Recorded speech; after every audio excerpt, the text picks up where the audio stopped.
Bienvenue dans Galaxie Humaine. Ici, on ne raconte pas des histoires propres et bien sages, Ici, on parle de sueur, de sang. de tripes et de cette chose bizarre que certains appellent encore humanité. Et crois-moi, dans cette galaxie-là, ça fait toute la diff. Dans un labo planqué au fin fond d'une station orbitale ultra-classe, le FIP observait son œuvre. Le gars avait étendu ses deux bras écailleux devant 20 silhouettes parfaitement alignées. 20 êtres qu'il avait littéralement fabriqués de ses propres griffes. Les Zerich, son chef-d'œuvre, son délire scientifique, son ego matérialisé en chair violette. Face à eux, une immense baie vitrée donnait sur l'arène des Jeux galactiques. En bas, minuscule mais furieuse, la compétition faisait rage. Des humains se battaient contre une autre espèce, se jetant dans un chaos gravitationnel que même les ordis les plus vénères n'arrivaient pas à prévoir. Le FIP lui souriait. Enfin, à sa manière. Regardez-les bien, lâcha-t-il d'une voix froide, ces créatures inférieures. Demain, ces Zerich affrontèrent les humains en finale. Et dans sa tête, le résultat était déjà plié. Les Zerich étaient conçus pour gagner. Pas pour espérer, pas pour douter, gagner. Point de barre. Le jeu s'appelait Leaf Flip, une invention complètement dingue, née d'un mélange toxique entre l'ennui galactique et le mépris total de la sécurité. Sous l'arène, un moteur antigravité, récupéré sur un vieux vaisseau de guerre, avait été volontairement déréglé. Résultat, des zones où la gravité disparaissait d'un coup, te laissant flotter comme un débile, collées à d'autres, où elle te broyait à 4 fois la norme, te plaquant au sol comme une merde. Ajoute à ça des murs, des plateformes piégeuses, des angles morts parfaits pour des embuscades, et t'obtiens un cauchemar vivant. Les règles, simples et brutales, 2 équipes, 2 drapeaux. Tu chopes celui de l'autre et tu le ramènes. Le reste, tout est permis. Coups violents, vols, fractures. Bienvenue dans la jungle. Les espèces dites civilisées détournèrent le regard. Trop violent, trop sale. Les Deathworlders, eux, kiffaient. Et les humains? Putain, les humains étaient dans leur élément. Le FIP recula, satisfait. Les Zerich se tenaient droit, main griffue derrière le dos, regard fixé sur l'arène. Froid, calculateur, comme programmé, exactement comme il le voulait. Enfin, presque. Une silhouette avait brisé la formation. Une seule. Lala, la chef d'équipe. Appuyée contre la vitre, les mains collées au verre, le regard perdu en bas. Pas de mépris, pas de calcul. De la fascination. Le FIP sentit la colère lui ronger l'estomac. Ça, c'était pas prévu. Et dans Galaxie Humaine, le moindre bug, ça se paye cash. Le silence tomba comme une enclume dans la salle d'observation. Un de ces silences lourds, poisseux, qui te collent à la peau et te donnent envie de disparaître. Le FIP s'était figé derrière Lala. Pas un bruit, pas un souffle, juste l'arène en contrebas et le chaos gravitationnel qui faisait hurler la foule. Lala, elle, n'avait toujours pas bougé, les mains plaquées contre la vitre, les yeux grands ouverts, comme si elle essayait d'absorber chaque mouvement humain, chaque décision prise dans l'urgence. Ce n'était pas de la peur, c'était pire. C'était de l'admiration. Left et Brackless Gorge, un son bref, râpeux, programmé pour déclencher la trouille. Instantanément, les 19 autres Zerich se mirent au garde à vous, dos droit, oreilles dressées, regards verrouillés. Lala fut la dernière à se retourner. Trop tard. Lala, dit le FIP calmement, trop calmement. Explique-moi ce que c'était que ça. Il s'approcha lentement. Chaque pas était calculé. Il adorait ça. Faire durer, faire monter la pression. Son ombre glissa sur la peau violette de Lala. Tu abandonnes ta posture, ta discipline. Pourquoi? Il plissa les yeux. Ne me dis pas que tu les trouves impressionnants. Lala hésita. Une fraction de seconde. Une erreur fatale. Les humains sont efficaces, répondit-elle enfin. Leur temps de réaction est proche d'une autre. Leur résistance aussi. Et ils régulent leur température comme nous, par la transpiration. Boum! La phrase claqua comme une gifle. L'air sembla se contracter.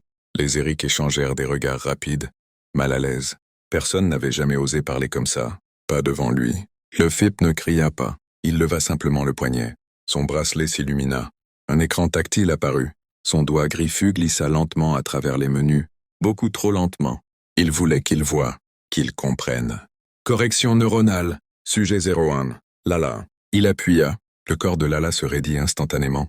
Ses yeux s'écarquillèrent. Pupilles réduites à des points minuscules. Puis le cri sortit. Brut. Animal. Pas un cri de douleur normale, non. Un cri arraché directement au système nerveux. Elle porta ses mains à sa tête, griffant ses tempes, comme si elle pouvait arracher l'implant enfoui dans son cerveau. Ses jambes lâchèrent. Elle s'écrasa contre la vitre, laissant des traces floues de sueur et de panique, avant de glisser au sol. Le FIP observa la scène sans ciller. « La faiblesse mentale est inadmissible, déclara-t-il. Je vous ai créé parfait. J'ai retiré le doute de votre génome. Si vous le ressentez, ce n'est pas mon échec, c'est le vôtre. » Il désactiva enfin la commande. Lala resta à genoux, haletante, tremblante, la peau luisante de sueur, vivante, mais brisée. Le FIP se tourna vers le plus massif du groupe. « Vanard, demain tu commanderas l'équipe. »« Oui, créateur, » répondit-il sans hésiter. Le FIP se dirigea vers la sortie, puis s'arrêta une dernière fois. « Ne me décevez pas. » La porte se referma. La porte se referma. Et dans le regard de Lala, quelque chose venait de changer. Ce n'était plus de l'admiration, c'était de la peur. Et un début de haine.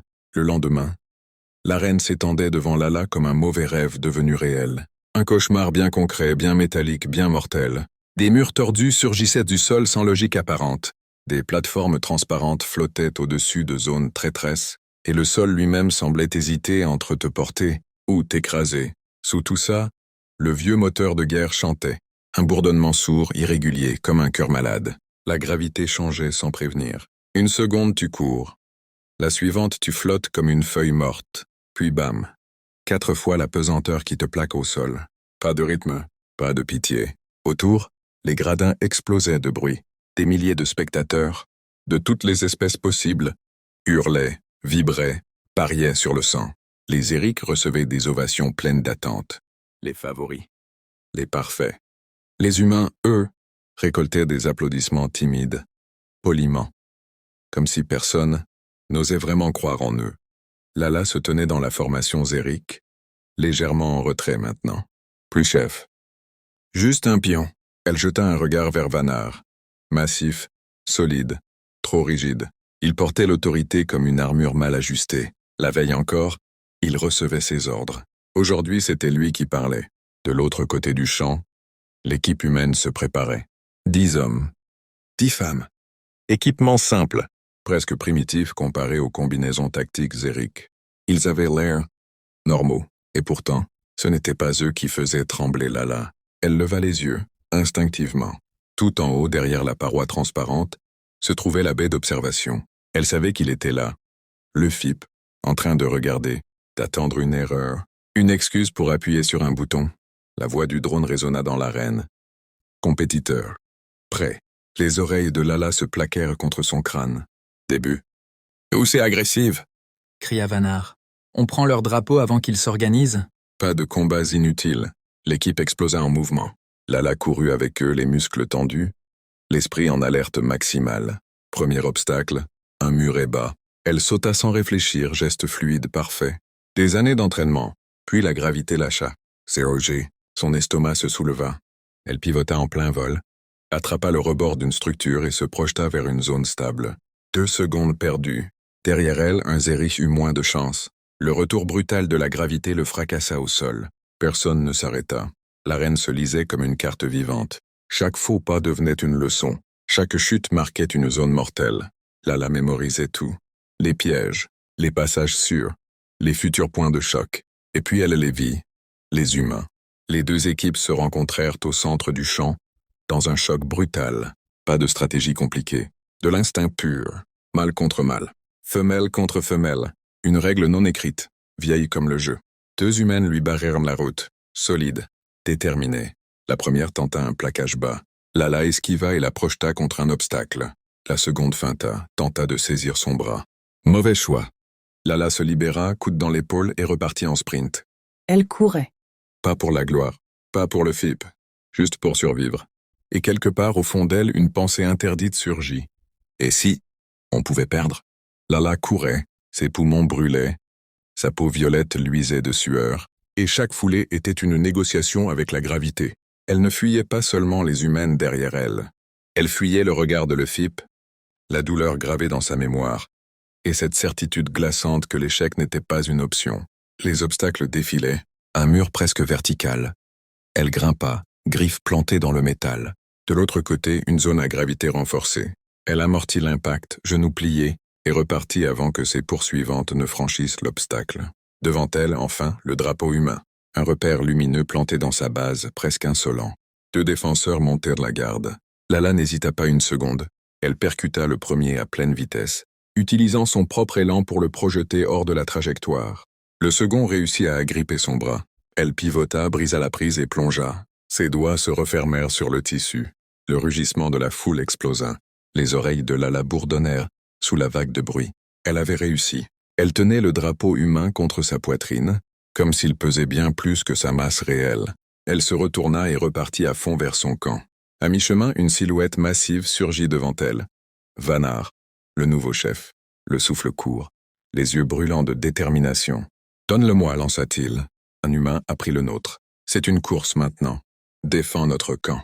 Lala hésita. Une demi-seconde. Une éternité. Elle voulut protester, prouver qu'elle pouvait finir, qu'elle n'avait pas besoin d'être remplacée, mais la logique était implacable. Elle était plus proche du camp humain. Quelqu'un devait stopper leur porteur. Elle lui tendit le drapeau. Le poids qu'elle portait depuis le début du match sembla s'évaporer d'un coup. Vannar devint la cible, le centre de gravité du jeu.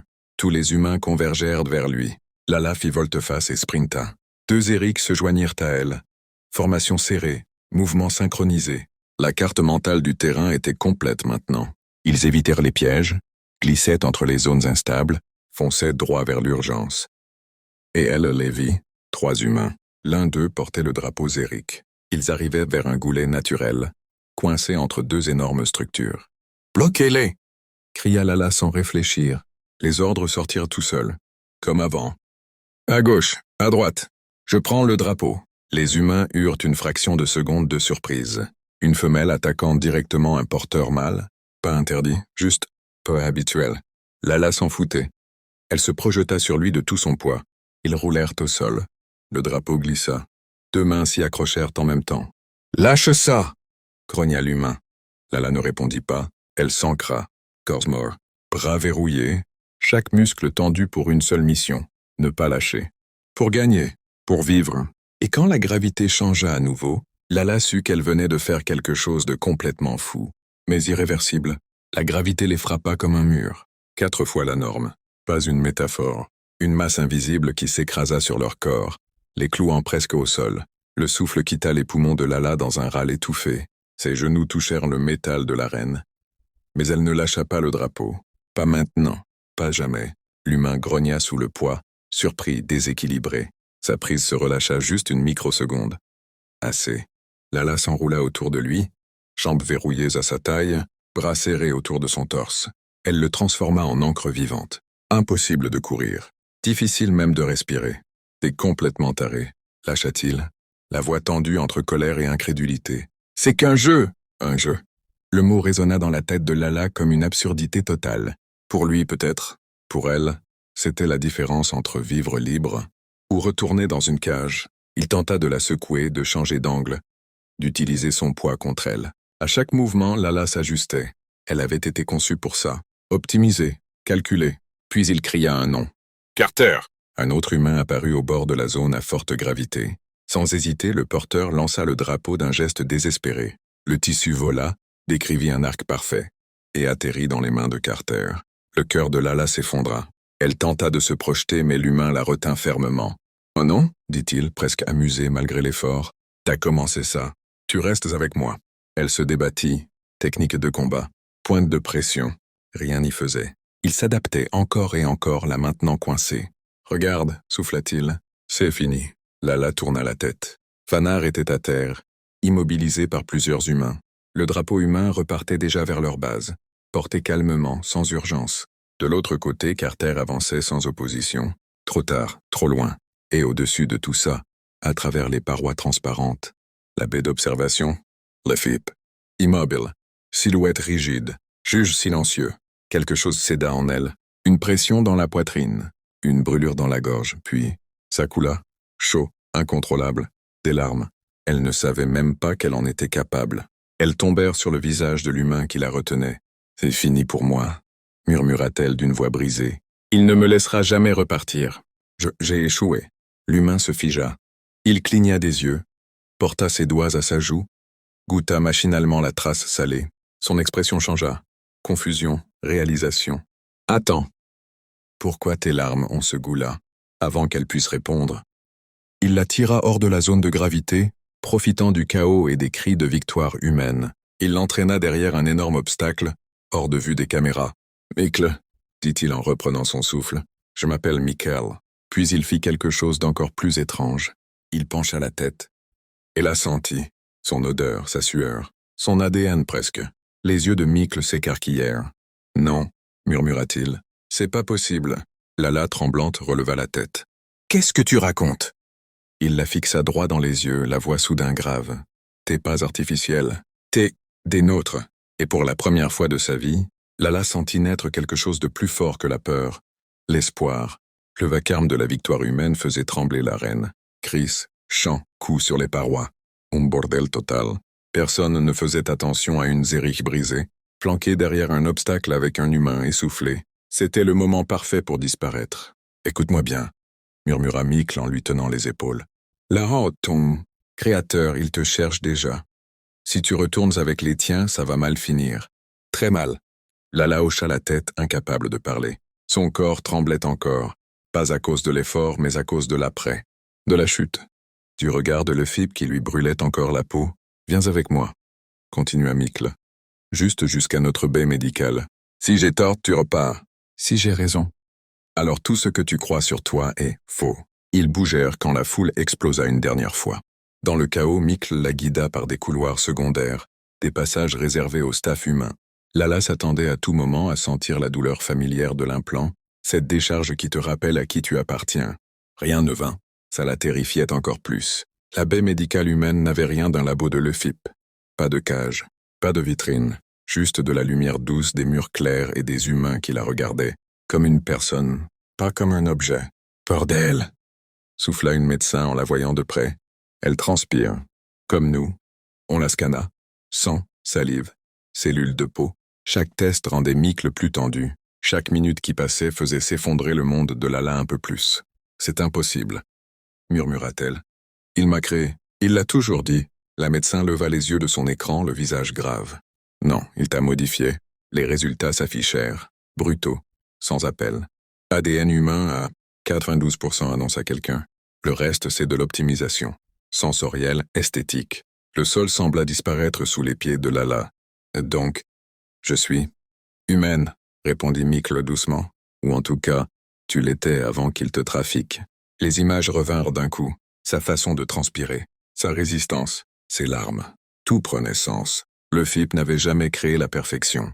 Il l'avait volée. Un cri éclata dans le couloir. Les implants Zérich viennent de s'éteindre, cria quelqu'un. Tous. En même temps. Mikl Yura. Il a compris. Ou quelqu'un l'a coupé avant lui. Lala sentit une chaleur étrange dans sa tête. Puis, plus rien.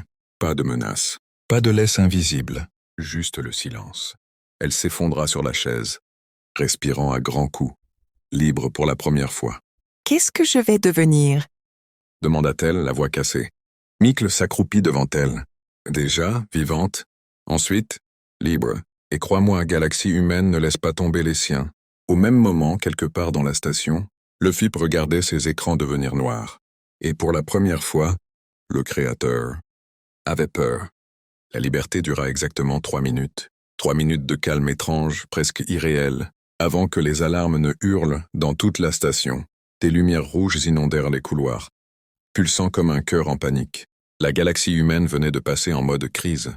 Intrusion de sécurité niveau noir, annonça une voix métallique. Tous les secteurs sont verrouillés. Mikl se redressa d'un bond. Merde, il a pas paniqué. Il a attaqué. Lala sentit quelque chose remonter dans son ventre. Pas de la peur pure, non, un vieux réflexe. L'instinct du terrain, Lefip ne fuyait jamais. Il reprenait le contrôle. Les Zérich, murmura-t-elle. S'il a perdu les implants, il va les récupérer autrement. Comme pour confirmer ses mots, un choc sourd fit vibrer les murs. Puis un autre. T'es pas lourd. Trop synchronisé pour être humain. Contact visuel, Cria quelqu'un dans le couloir. La porte de la baie médicale explosa vers l'intérieur. Le métal se tordit comme du papier. 3 Zérich apparurent dans la fumée. Yeux vides. Mâchoire serrée. Mode combat total.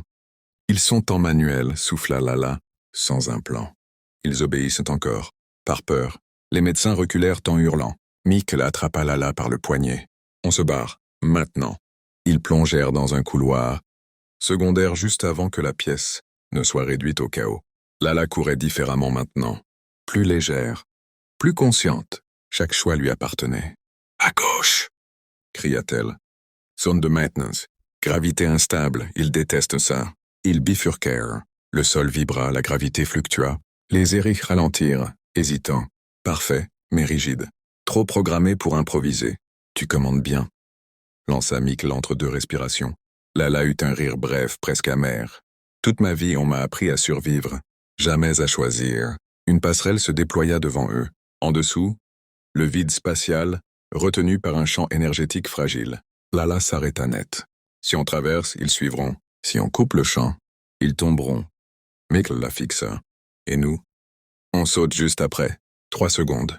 Pas plus. Il hocha la tête. Confiance aveugle. Complète. Les Eric surgirent derrière eux. Lala activa le panneau de contrôle. Les doigts tremblants mais précis. Le champ vacilla. Maintenant? Ils sprintèrent. Le premier Zérich posa le pied sur la passerelle au moment exact où le champ céda. Le sol disparut, les cris furent courts, avalés par le vide. Lala et Mikl sautèrent, roulèrent de l'autre côté, haletants, vivants. Derrière eux, le silence. Lala s'adossa au mur, le cœur prêt à exploser. « Je les ai tués !» Mikl posa une main sur son épaule. « Non. Le FIP les a tués le jour où il les a brisés. » Un message clignota sur les écrans du couloir. Diffusion générale. Le FIP. Son visage apparut. Calme, glacial. « Lala, dit-il doucement, tu peux courir, te cacher. Mais rappelle-toi, je sais exactement ce que tu es. » Lala releva la tête, les yeux brûlants. « Non, » murmura-t-elle, tu sais juste ce que tu m'as fait. Et pour la première fois, la proie venait de comprendre qu'elle pouvait devenir chasseuse. Ils se cachèrent dans les entrailles de la station. Pas les couloirs propres et brillants pour les caméras, non. Les niveaux oubliés, les zones techniques où la peinture s'écaille, où les câbles pendent comme des veines à l'air libre. Là où personne ne regarde, parce que personne n'y vit, sauf eux. Lala était assise sur une caisse de maintenance, les coudes sur les genoux, le regard perdu. Son corps fonctionnait encore en mode combat, mais son esprit, lui, explosait lentement. « J'ai passé ma vie à être Zéric, murmura-t-elle. Chaque geste, chaque pensée, programmée. Et maintenant, on me dit que je suis humaine. » Mikl s'assit en face d'elle, lui tendit une gourde. « Non, on te dit que tu viens des humains. Ce que tu deviens, ça t'appartient. » Elle but. L'eau avait un goût simple, réel, rien à voir avec les fluides nutritifs calibrés qu'elle connaissait. Tout ici semblait imparfait, et étrangement rassurant. « Les humains ont peur, » dit-elle après un silence. Ils doutent, ils hésitent. Chez nous, c'était interdit. Mikl sourit faiblement. Ouais. Et pourtant, regarde-nous. On a survécu à le FIP, à son arène, à ses monstres. La peur, ça rend pas faible. Ça rend vivant. Des pas approchèrent. Lala se tendit aussitôt, prête à frapper. Puis elle se détendit en voyant le groupe arriver. Des humains, civils, techniciens, pas des soldats. Des visages fatigués mais déterminés. C'est elle? Demanda une femme aux cheveux gris. La Zéric? Lala, corrigea Mikl. Et elle est humaine. Un murmure parcourut le groupe. Curiosité, méfiance, pitié aussi. Lala sentit la vieille honte remonter, puis s'éteindre. Elle n'avait plus besoin de plaire, ni d'obéir. Le FIP contrôle encore des secteurs entiers, dit la femme, mais ses systèmes se fissurent. Sans un plan, ses créations doutent. Certains refusent déjà d'obéir. Le mot frappa Lala de plein fouet. Ils peuvent choisir, eux aussi? Oui, répondit la femme, mais ils ont besoin de voir que c'est possible. Lala se leva lentement. Alors il faut leur montrer. Elle leva la main vers sa tempe, là où se trouvait l'implant mort. J'ai encore accès à leur langage tactique. Leurs signaux de groupe. Je peux parler aux Eric, leur dire la vérité. Mikl la regarda inquiet. S'il te repère? Il me repérera de toute façon, coupa Lala. Autant que ce soit quand je choisis de parler. Ils installèrent un émetteur bricolé, relié aux anciens canaux Eric. Les lumières tremblèrent quand elle l'activa. Lala ferma les yeux. Elle inspira.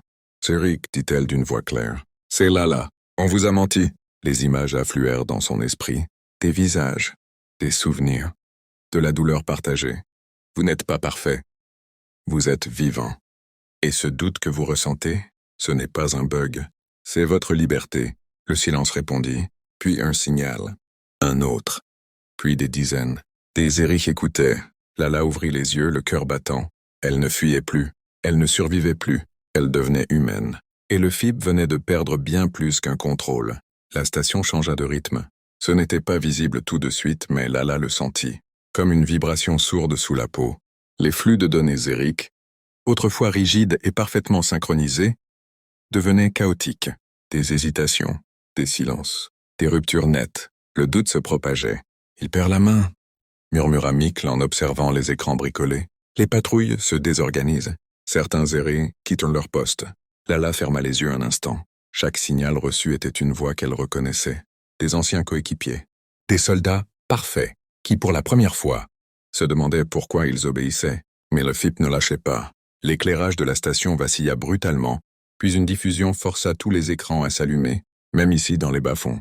Son visage apparut à nouveau, plus tendu cette fois, toujours calme, mais fissuré. « Mes enfants », commença-t-il. « On vous ment », Lala serra les poings. « Le culot. On vous dit que vous êtes esclaves, que je vous ai volé à une autre espèce. » Il marqua une pause, calculée. « C'est faux. » Des images défilèrent. Des laboratoires. Des embryons. Des humains blessés, malades, mourants. « Je vous ai sauvés, continua le FIP. La galaxie humaine vous aurait laissé mourir. Moi. Je vous ai offert la force, la clarté, la discipline. » La colère monta dans la poitrine de Lala comme une marée noire. Elle activa son propre canal, sans attendre. « Tu leur as offert des chaînes, le FIP » cracha-t-elle. « Et tu appelles ça un cadeau ?» Son visage remplaça le sien sur certains écrans. Pas tous. Une guerre de l'information venait de commencer. « Regardez-moi, Zérik, dit-elle. Je suis comme vous. » J'ai cru à ces mots. J'ai souffert pour ces idéaux. Et pourtant, je ressens, je doute, je choisis. Le doute mène au chaos. Répliqua le FIP aussitôt, à la faiblesse, à l'extinction. Non, répondit Lala plus calmement. Le doute mène à la responsabilité. Un silence étrange s'installa, même les machines semblaient écouter. Puis une image s'imposa sur tous les écrans. Le cœur de la station, le noyau, là où le FIP contrôlait tout. Si tu veux la liberté, déclara-t-il, la voix glaciale, viens me la prendre. Les coordonnées apparurent, un piège évident, presque grossier. Mikl posa une main sur l'épaule de Lala. C'est du suicide. Elle hocha la tête. Peut-être, mais si je n'y vais pas, il gagnera quand même. Autour d'eux, des silhouettes émergèrent de l'ombre. Humains, Zérik, ensemble, hésitants, mais présents. On vient avec toi, dit la femme aux cheveux gris, pas pour te sauver, pour choisir. Lala inspira profondément. Alors allons dire la vérité au Créateur. Elle se mit en marche vers le cœur de la station. Pas comme une arme, pas comme une expérience, mais comme une humaine debout face à son mensonge. Le cœur de la station ressemblait à une cathédrale froide, immense, blanche, parfaite, trop parfaite. Des piliers de données montaient jusqu'au plafond, pulsant au rythme d'une intelligence qui refusait de mourir. Au centre, suspendu comme un dieu mécanique, se tenait le FIP. Il n'avait pas bougé. « Tu es venu, » dit-il simplement. « Je savais que tu viendrais. » Lala avança, seule. Elle avait demandé aux autres de rester en arrière. Ce face-à-face devait être le sien. Pas une bataille, pas une exécution, une fin. Tu ne savais rien, répondit-elle. Tu avais juste peur. Un léger sourire étira le visage de le FIP. La peur est un luxe humain. Moi, je protège l'ordre. Sans moi, cette station s'effondre. Les Zériks s'effondrent. Toi aussi? Non, dit Lala calmement. Sans toi, on apprend. Elle leva la main. Pas une arme. Un signal. Autour d'eux, les piliers s'illuminèrent différemment. Les flux zériques, humains, hybrides, tous entremêlés. Le FIP fronça les sourcils pour la première fois. « Qu'as-tu fait ?»« Je n'ai rien pris, » répondit Lala. « Je leur ai juste rendu le choix. » Les écrans s'allumèrent tout autour. Des zériques retirant leurs insignes, d'autres baissant les armes. Certains pleuraient, d'autres tremblaient. Tous vivants. Tu appelles ça le chaos, le FIP. Nous, on appelle ça une naissance. La voix de le FIP devint plus dure. Tu condamnes ton espèce. Lala secoua la tête. Tu te trompes encore. Il n'y a plus ton espèce et la mienne. Elle posa la main contre le noyau central. La machine vibra, hésita. Il y a juste ceux qui dominent et ceux qui vivent ensemble. Le FIP tenta de reprendre le contrôle. Trop tard. Le système refusa. Pas par erreur, par décision collective. La station elle-même venait de choisir. Les lumières changèrent. Plus douces, plus chaudes. Impossible, murmura le FIP. « Si, répondit Lala, c'est ça la galaxie humaine. » Le noyau se désactiva lentement. Le FIP resta figé, prisonnier de son propre génie devenu inutile. Pas détruit, dépassé. Quand Lala se retourna, ils étaient là. Humains. Zériques. Différents. Égaux. Personne à genoux. Mikl s'approcha. Un sourire fatigué mais réel. Et maintenant? Lala regarda autour d'elle. La station n'était plus une arène. Plus une cage. Juste un endroit à reconstruire. Maintenant, dit-elle, on va faire un truc complètement fou. Quoi donc? Elle sourit. Vraiment. On va vivre. Avec le doute. Avec la peur. Mais ensemble. Et dans l'immensité silencieuse de l'espace, une nouvelle histoire venait de commencer.